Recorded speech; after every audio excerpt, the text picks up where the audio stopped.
looking at some research. So before we start, I got a question on the board for you to answer.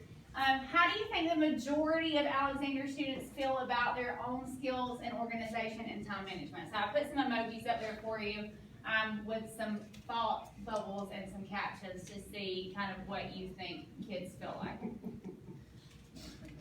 What's for dinner? That's me, Yeah. as a child and a grown-up. I have several kids that are like this, and I have several kids that are like this, and then I have a very few that look like this. So now, if you'll switch gears just a little bit and think about your special education students. I thought a lot of them were this kid, but after this research, I feel like a lot of them are this kid, which has been interesting to see and get the feedback from those students about how uncomfortable they are with organization and how just inexperienced they are with knowing how to manage their time. So just real quickly, we're going to go over our CCRPI data and kind of why I picked this topic for our action research.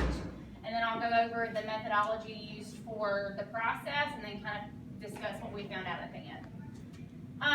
So they asked us to go through and look at our CCRPI data, and I had not looked at it really closely beforehand. So I broke it down for you, each portion, and gave us a grade for the school that made sense for like a kid. So for achievement points, we get a 72. For progression points, we have a 98. And for our achievement gap points, a 75. I didn't have a whole lot of understanding about what all this meant until we went through this course, so I have a better understanding now. For achievement, it's based on our kids' performance on standardized tests for the state. That's your content mastery, and then you have post readiness for college and career, which is kind of where CTAE comes into play, and that part of where we're factored into that is your pathway completers, and then those kids that earn credentials from our pathways, and then of course you have our graduation rate. And so these are some other things that are factored in there as well, but the blue is where CTAE comes in.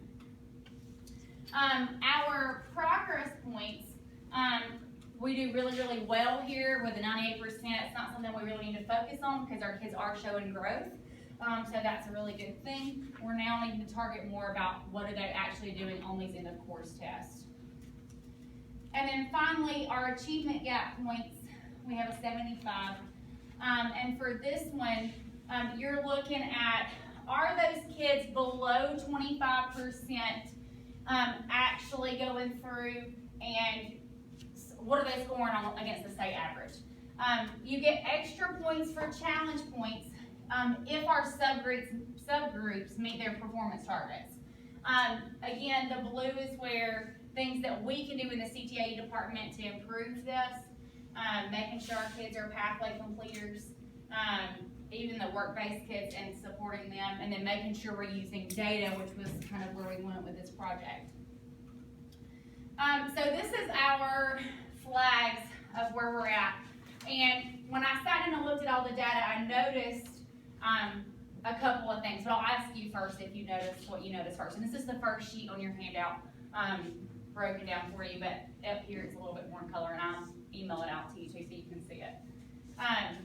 But there were a couple of things that I noticed first. Anybody? I Don't can't have any elasticity. read. A lot of yeller.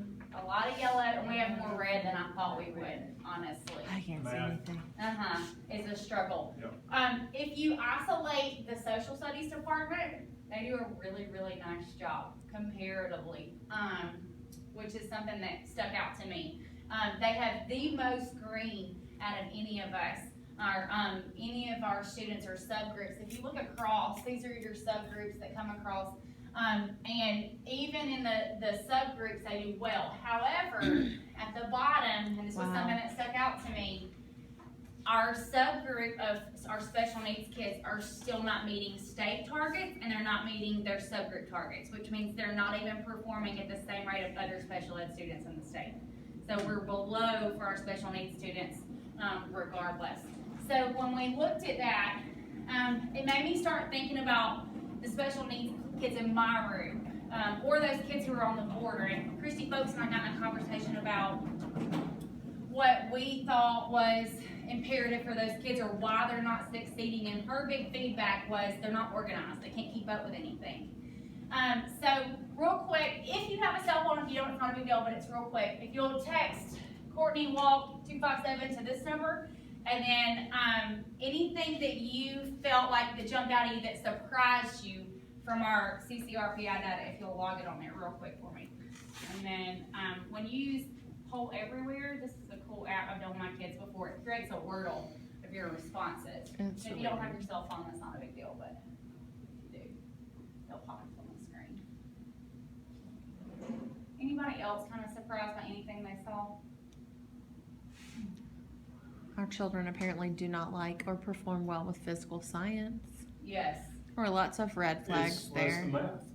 Oh yeah. It's the math. I think it's interesting Go how back to the our cover science has Go been back to the cover. organized differently than it was when I was in high school. Not that like that matters, but I just think it's really interesting how subjects have been reorganized and reordered, if you will. Because I feel like that makes things a little bit more challenging. I think I was really surprised too about Do when you break down not just special needs, but like, everything else? yeah, when you go across the board, like I feel like some of our groups who do have a lot of support at home are still not performing well, like as much community support as they get. Did you have data with this for CTAE or was this just core subjects? This is just all. Interesting. Yeah, so for this, it's just all EOC. Gotcha. Which stinks. Well, but What you got? Question, we have in graduation rate, we have 1, 2, 3, 4, 5 greens. Mm-hmm. We have a massive amounts of reds and yellows. How did we achieve all greens in graduation? Why shouldn't graduation be striped like striped gum, red and yellow? I thought the same. Because you only have 2 greens on the far end, does that mean that history and econ weigh more than the other 6? Well, and Richard, you can correct me if I'm wrong, but our graduation rate is our kids that actually leave and we give a diploma to. And this is what they score on the state test, right? So even though they're not passing or meeting the target on state tests, we're still getting them through. through with a diploma. So in other words, where does E2020 fall in up there? Well, if That's they, your, Alright, Special needs. again, that's the graduation rate. yeah, Which, what that does, that is, does for students, when they enter as a 9th grader, what percentage of those are graduating in 4 years? We have to track that. When students transfer from Alexander to New Manchester, they stay on our graduation rate until they're picked up at another school. Kids who drop out, kids who go to jail, kids who just disappear off the map, they all weigh against us. So the graduation rate Yes. doesn't equate to the test scores, it's simply they graduate. They can graduate and not pass an EOC.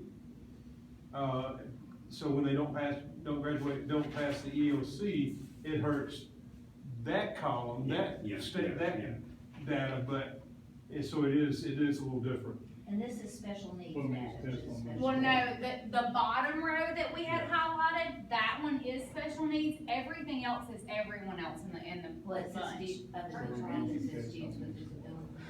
Well, yeah, that's the ones that I circled down here. Oh, So, just those. mhm. So the students with disability are just your circle bunch at the bottom, that's these groups. All the rest of them are listed in there for us. Don't you think that some of the reason that we have Doral is because the kids that are interested in certain careers don't need a big emphasis in math, or they don't need a big emphasis in this in order to be successful in that field? So they don't put they're gonna come to us because of, they see a place to be successful, not necessarily needing all of great those algebra. classes. I think that could be true, but then I think at the same time, when you compare our scores to everybody else in the county, we should be so much higher considering the amount of parent involvement and community support that these kids have. And if you look at them comparatively from one group of students to another, we should be scoring much, much higher. We're not though. So you're saying Douglas County high school has better scores. In some areas. Interesting. So can they pass a class without passing the EOC? Yes. Okay. Yeah. So It that depends would on their be, current- It depends on their grade at Right. the time. but so it's possible for them to pass the class, to fail the EOC, pass the class, and then that would be why our graduation rate is all green, Yes. because Yes. they don't have to pass that test to pass No. the class. It's a great thing, but they don't have to. That is correct. Okay. And when they don't pass the test, it affects our data and our Got it. CCRP rating within that context. That's why it looks like a stick of gum up there. Right. Yeah. Mhm. Because really, the graduation rate is misleading if you're looking at just graduation rate. It's not really telling you where your kids are. Well, but performing ultimately, right. that may be important to some people, and that may be the only thing that they think is important. They don't even know that this is something they need to consider. Right. Yeah. Well, and, the emphasis is going away from strictly academic. Mhm. The emphasis is saying, not all kids need to be prepared to go and be successful in Right. college. Because we're turning out a whole group of kids that we tried to force into algebra, science, and all these places. They're not gonna do it, no matter what we do. And so therefore, rather than take them and put them where they can be successful and make them highly skilled workers, we'll let them graduate with this kind of thing rather than Right. more emphasis on CTAE and other things like that. You know what I think is interesting about that, Kay, is that I don't know that we're not really preparing them to work into the workforce either, because as simple things as organization and time management, they can't do it. Soft Well, skills, Right. yeah. Soft I mean, skills is Yeah, definitely it important. is. Which ended up being a huge part of this, which is interesting. So based on what you guys put on your phones, biology was the biggest thing that stuck out to most of you. That was at least the one that hit the most times on the website. And then these were some other words that stuck out to you as far as the data went. Okay, so when we looked at the data, we identified the problem. I sat down in several RTI and SST meetings with other teachers and noticed that other teachers were saying that they felt like these special education students were not successful because they weren't turning work in. That was their biggest dilemma in getting things done. They had zeros in the grade book because they weren't turning their stuff in. Would y'all agree that that's a major issue for your kids anyways? It is for mine, because a lot of them can do the work, but the paying attention in class and know when things are due was a huge part of the issue. So the research question was developed: can high school students with disabilities display greater levels of academic success by using organizational strategies, specifically a planner, to support from the faculty to be able to be successful in the classroom? There were several other similar studies that I had looked at that did a similar research process. And so I use those as a jumping off point. And then based on the research, it says that it would improve their level of work and work completion and their academic success if they were more organized. Let me ask this, the end of course test, because I haven't given one in a couple of years, the kids with disabilities, how much help do they get? Their IEP. They get the same modifications as their IEP. They do? Whether it's extra time, read aloud, Maybe whatever. on the two, like some IEPs allow them to take 4 choices and they get 2. I don't know on that, on the EOC, but I do know as far as the extra time and. Read aloud and goes. pull out And they type get the deal, same yes. thing. Which they also do with our EOPAs. Oh, So okay, We do that also. that makes sense. But every time they get your test, they want your answers too. Well, not for the EOC though. We're talking about, she asked about the EOCs. Okay. And I'll then tell you that in 2 weeks. It seems to me like 8 classes a day. That was a problem for some kids. Yeah. see, I would to struggle sit with there that. Yes. And to have to Struggle go with through my 8 4 different preps. subjects. By the time they get home, can they really remember what they did in which No. class in unless they had good skills to start with, which most of them don't. Right. Our Nope. society has not turned out mature young people. They're taking longer to mature, and they don't usually mature now until they're forced out into a situation of failure, Right. and then they have to get it together. And so it's a catch-22. Which is exactly what it proved with the research for these kids. Are the students, the ones that did have the, agendas, did they receive CTI services? Some of them do. Some of them do, but some of them don't? Mhm. Okay. So basically what we did is I sat down with Ms. Parks and Mr. Beatty, and then I also sat down with Leah Ellen Adair and asked her, what do you feel like these kids would need? So we sat and talked with the idea, and I collected academic planners like they use in elementary school from several of the elementary schools. I sent them up here for free because they had extra ones. And so I ended up selecting students from each one of my periods to try out to see if they liked some form of an academic planner. I ended up with 3 juniors and 3 freshmen. This ended up limiting the research a little bit because I wish I had picked some sophomores and seniors as well. They were all female students because I teach no boys, so that made it a little bit difficult. I ended up with 2 white or Caucasian students, 2 black students, 1 multiracial student, and 1 Hispanic student. Some of them had demonstrated issues with word completion, some of them didn't. But they all received special education resources in some way. And so I gave the kids the agenda, and I never told them why I chose them. I just said, I need your help for a project I'm doing for my class. Would you be willing to help me? And they said, yes. And I said, if you'll do it, I'll buy you lunch at the end. And so they said, okay, that's fine. And so a lot of these kids, I thought they would do it because I was buying them lunch. Like, that was my initial perception. None of them said that was a reason why they participated at the end of it, which I thought was interesting. So for the research, they were supposed to take the agendas around to every single class period.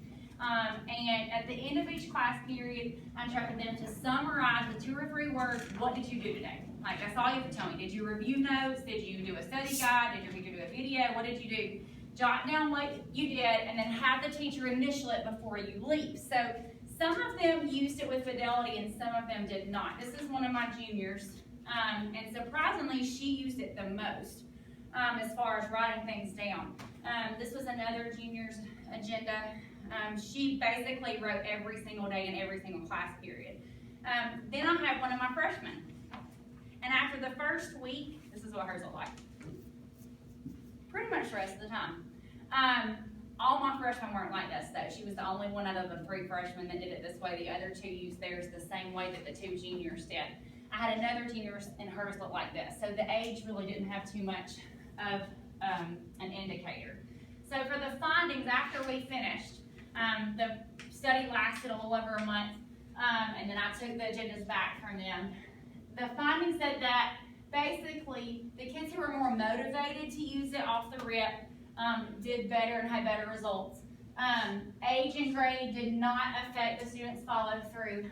You had, out of your underclassmen, 2 of them felt like these planners would be beneficial in the future. 1 of them did not. The other 2 upperclassmen felt that they'd be beneficial. 1 of them did not. So it was a little bit of a split there. I do wish I had a bigger sample to know a little bit more accurately. Race did not affect it at all. For the 2 Caucasian students, 1 and 1 supported, 1 didn't. Most of the kids felt like it would be beneficial for them. Most of the kids were really motivated to try them at first. 2 of them weren't, 4 of them were.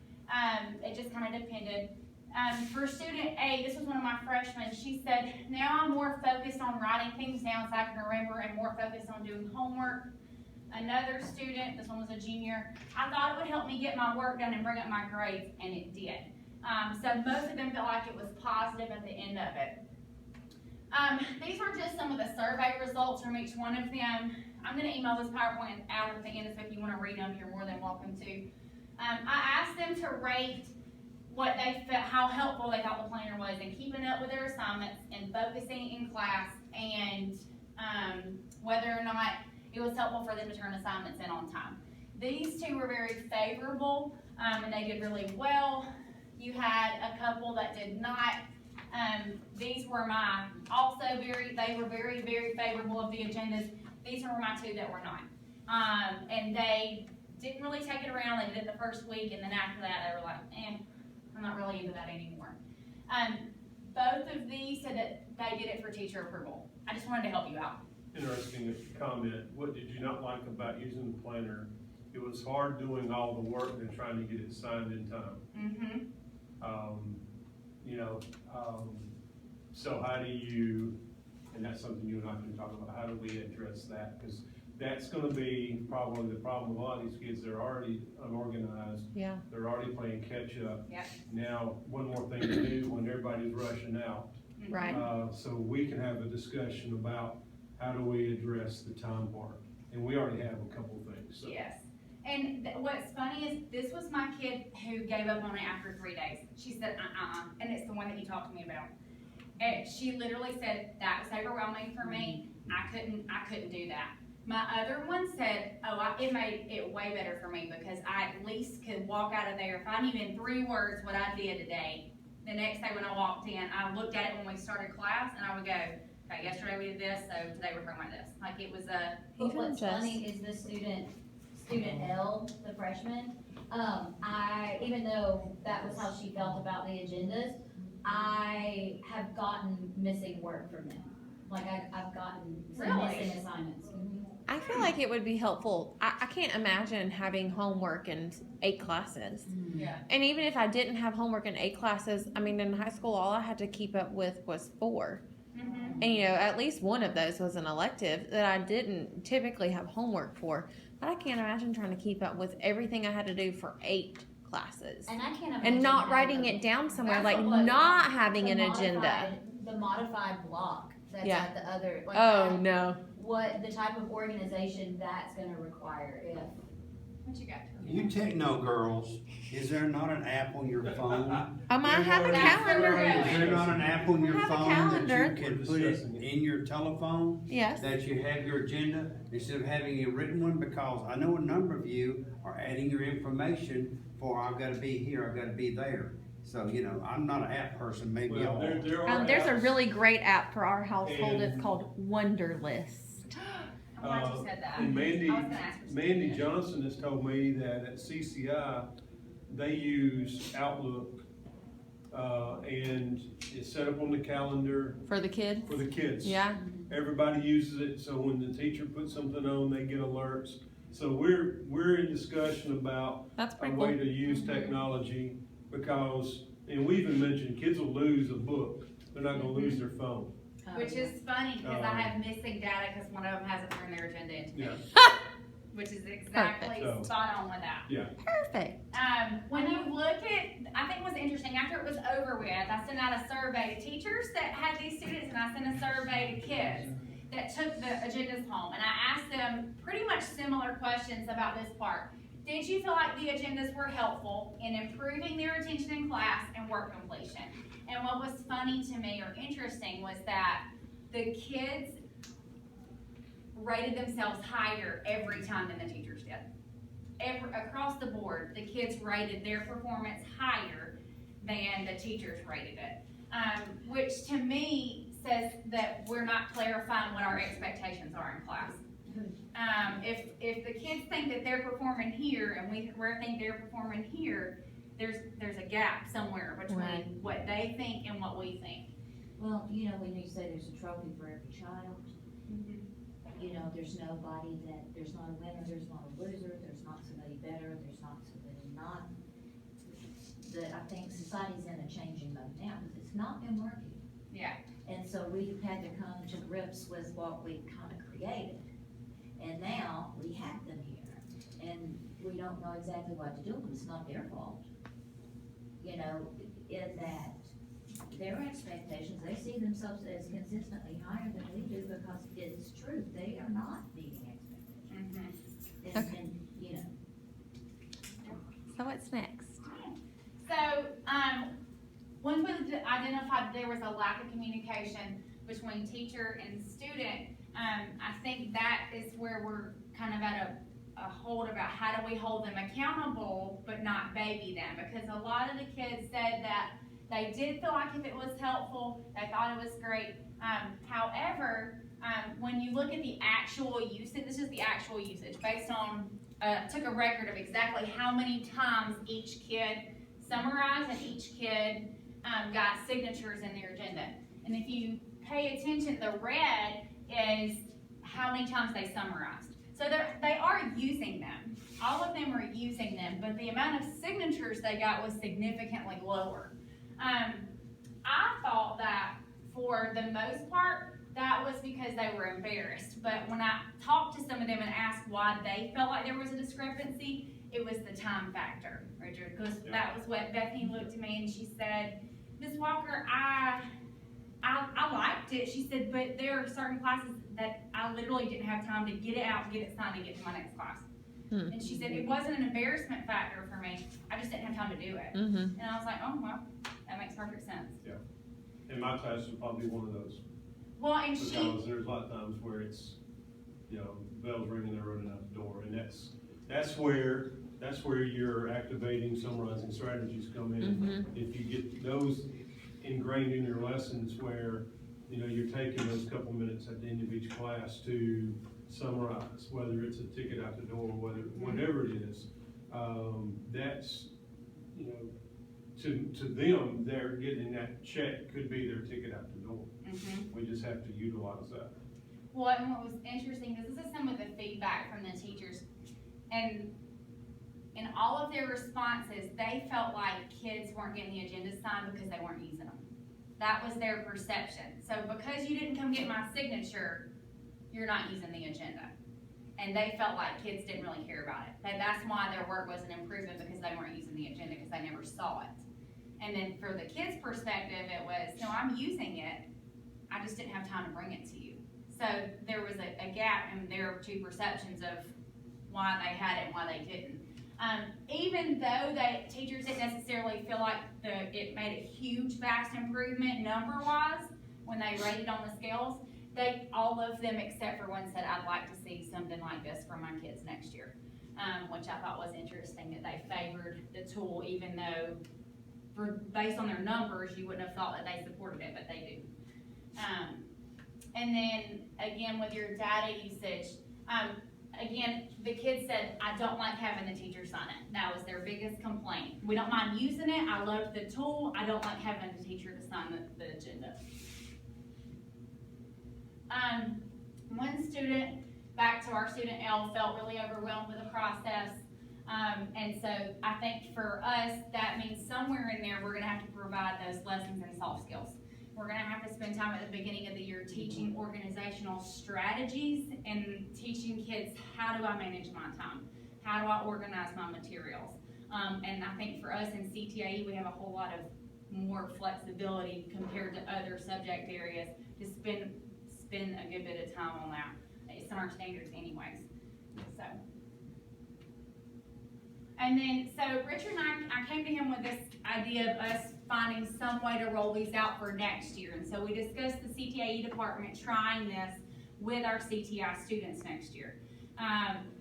Right now, I know Richard's wanting to do whole group instruction for soft skills. That's a big focus for him and Mandy next year, and that's kind of where y'all are at. And looking at some lesson ideas for that. So I'm excited to see what we're gonna do with that as a department, especially in the beginning of the year. We are gonna try to do some form of a planner, probably not the paper pencil one, but the app option. So with that, we'll target those CTI students. Mandy, again, is agreed to pay for an app if we can find one that works well for us. And then I think the biggest thing is that we do hold kids accountable for using the app the first month or so, so that relationship is built up and they know that we're trying to help them become accustomed to the process and know more skills, but also just to kind of be that pat on the back that says, have you used your Outlook, or have you used your, what was yours, Karen? Wonderlist. Wonderlist. Just see if you can find it. List. What if Wonderlist. we created a separate link or whatever with Padlet and had them, they could just scan the code and, Figure out a way to put the tool on there. figure out a way to implement it with that. cause you can set stuff up where it's private, like the moderator has to approve it. Mhm. So therefore, it doesn't show, nobody's shows up until I go in and And say. accept and approve it. So no one else would see, you know, What they added. yeah, what they put. That's cool. Now, I here's haven't played with a- Padlet like that yet. another question, if you mandate this, then I don't have a cell phone that does this. I don't have data to use this. You know, they always have a negative, so how are you going to respond to your negatives? It's a really good question, Ron. Because if you Something for mandate us it, to you're gonna have to consider. pay for it. Yeah, you can't make somebody. Every Right. kid doesn't carry a telephone. I'll be honest with you, mine's in the console of my truck. I mean, that's a great point. I think that's definitely something for us to consider about how are you gonna access this? And you need to have a check and balance. I don't wanna look at every kid's cell phone. I sure Right. don't. I'm not going to. I And agree it's in with you. their privacy, 'cause pull your cell phone and see it. 200 and something kids a It day. needs to No have some thanks. way- So, Yeah, so that the doesn't option make- would be, you know, I'm gonna go, because you know what, I'm not gonna be here next year, and good luck. But, hasta la vista. yes.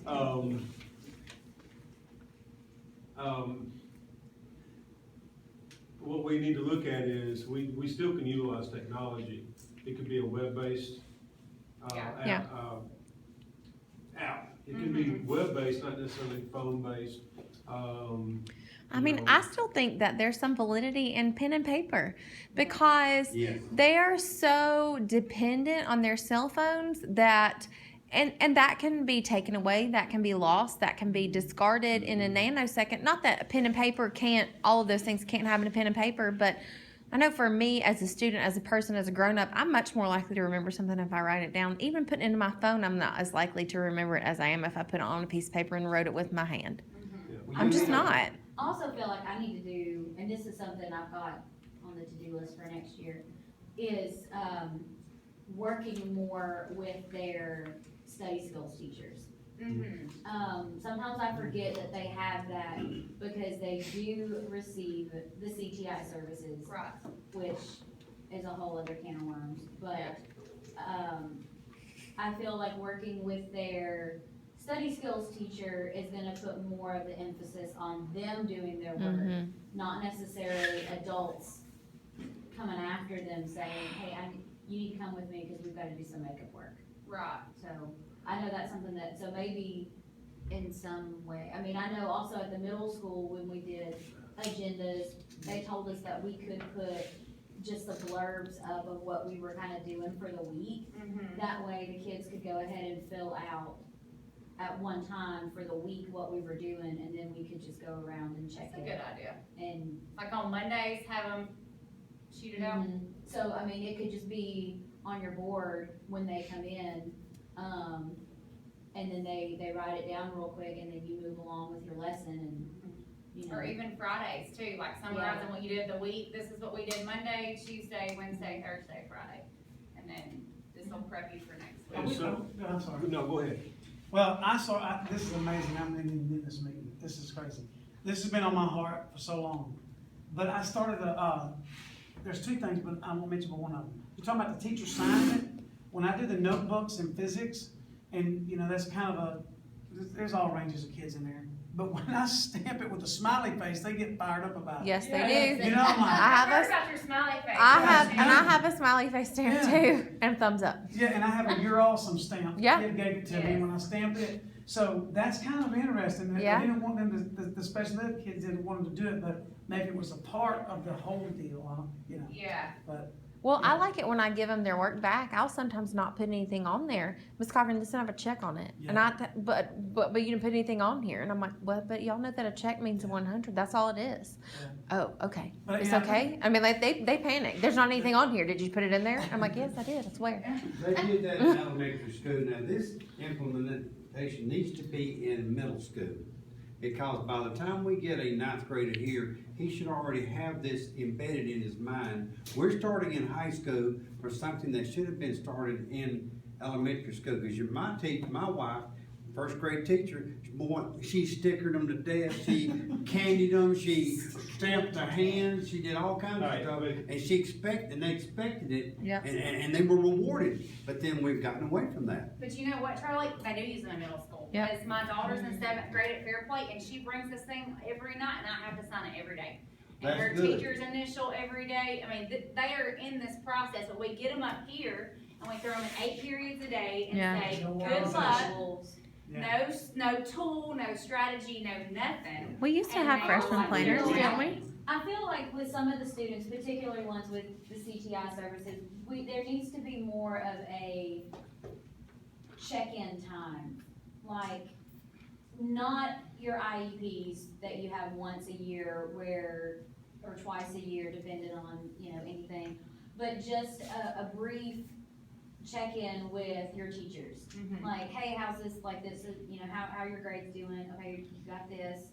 Well, you're not doing your work in here. Well, let's look at your agenda. What does your agenda look like? Are you writing in it? And I feel like that's just, it's also one more thing that we would have to do. But I think it would help them move along and do what they're supposed to be doing. So for, the rest of this, we're gonna go through and look at, again, as budget concerns, how do we give them attention that they need without babying them or making them feel uncomfortable, and of course, the time issue. So between now and whatever we decide to roll out in August, we have several things to consider as a department about how we wanna address those factors. The research states that you're supposed to use positive reinforcement. Again, I didn't see it from these kids. I mean, it was there, they would get excited when teachers would comment on their use of the agendas, but as far as the lunch factor went in, none of them have asked me about it, said anything about it, mentioned it, and on the survey, none of them said that was a reason why they did it or continued to do it. So I thought that was extremely interesting. So on the back of your packets, there's a little exit slip. You don't have to sit here and do it right now. But if you'll just sometime before the end of the year, get it to me, that way I can kind of get your feedback about how we want to do this as a department. And